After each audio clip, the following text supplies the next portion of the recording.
without going back to Allah so that Allah fulfills the promise for them.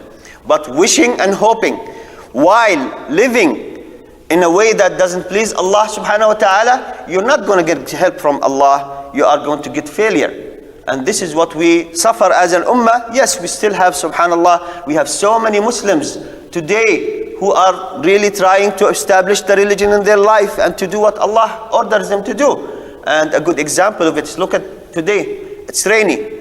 And some of you live far, but alhamdulillah we have a good crowd for Fajr. This is a good sign.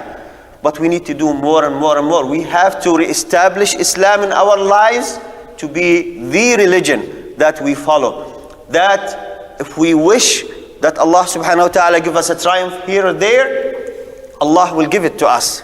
Because He knows that we are righteous, we are doing the things that He asked us, ordered us to do. So brothers, it doesn't happen that Allah subhanahu wa ta'ala gives victory as we wish to receive it to a people who are not obedient to Allah subhanahu wa ta'ala as they should.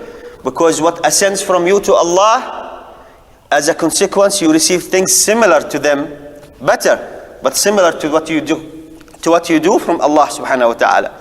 So if you give Allah division and disloyalty to the sunnah and bickering, fighting and a little bit of disrespect here for this sunnah and that sunnah, what do you think you're going to get from Allah? It's not triumph.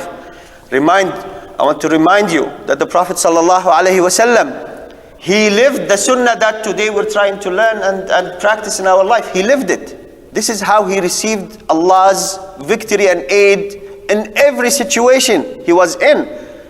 He lived it. He did the things that we are trying to learn and practice in our life. That was his life. When Aisha radiallahu anha was asked about his mannerism, she told the questioner, do you read the Quran, my son? He says, yes. That's his mannerism. You see, if the Prophet ﷺ had to obey Allah to receive victory in Badr and Uhud and Badr and the other battles like Al-Khandaq, when Allah subhanahu wa ta'ala defeated the kuffar without them having to fight, and in Fath Makkah and all the other things, that good things happened to Muhammad ﷺ, he had to obey Allah to receive these things.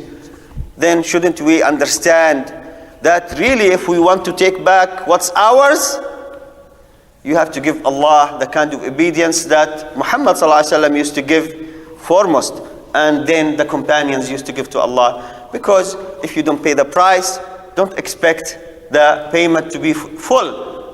If you want to be full, then you have to pay the price similar to the price they paid.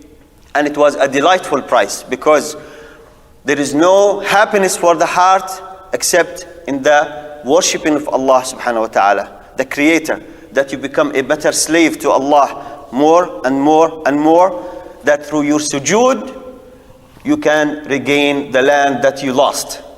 Through your prayer you can do that, because when you are an obedient slave to Allah, when you need His help the most, it will come to you. That's His promise.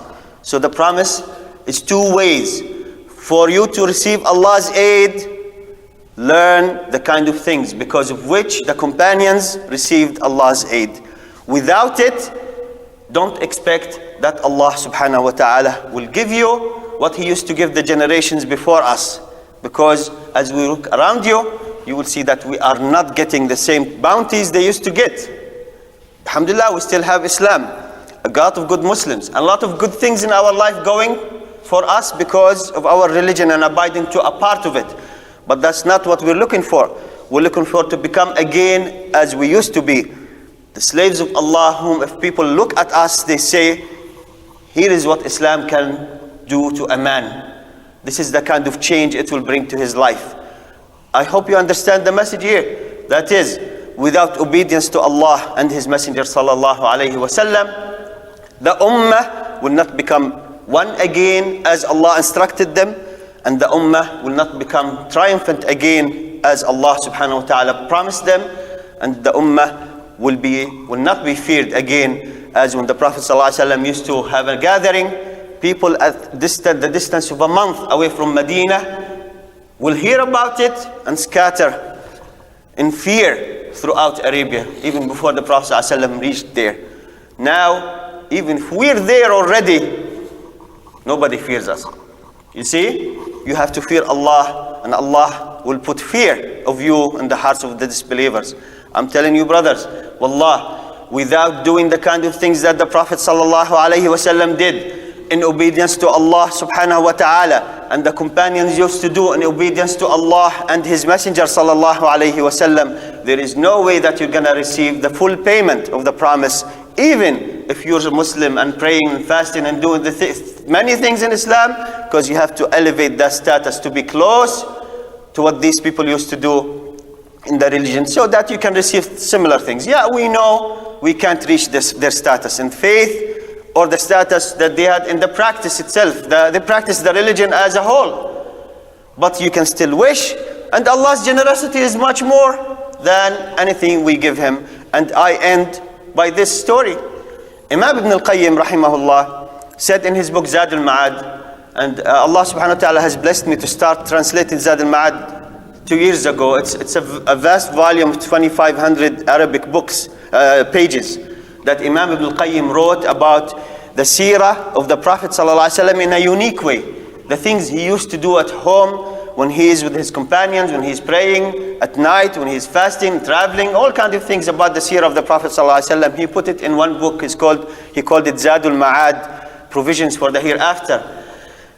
Imam Ibn al-Qayyim wrote this book on a journey of Hajj from Damascus to Mecca, while riding a camel or a horse, Allah knows, but he wrote 2,500 Arabic pages during the journey of Hajj. You know how difficult this is without any references, from memory. He wrote about an incident wherein the Prophet ﷺ told the companions to go from Medina, because he saw the dream that he is going around the Kaaba and making the tawaf.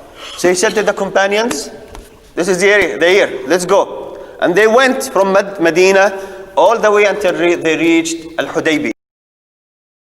And when he reached Al-Hudaybiyah, and it was so close to Mecca, to seeing the city they were expelled from, the city that was the dearest to them, his camel wouldn't go forward. And the companion said, it became, the Prophet's camel has become disobedient. And the Prophet ﷺ, no, it hasn't become this. This is not its mannerism. It's not disobedient. Something is happening. And he made a promise to Allah subhanahu wa ta'ala beforehand. He understood what's going on. You see?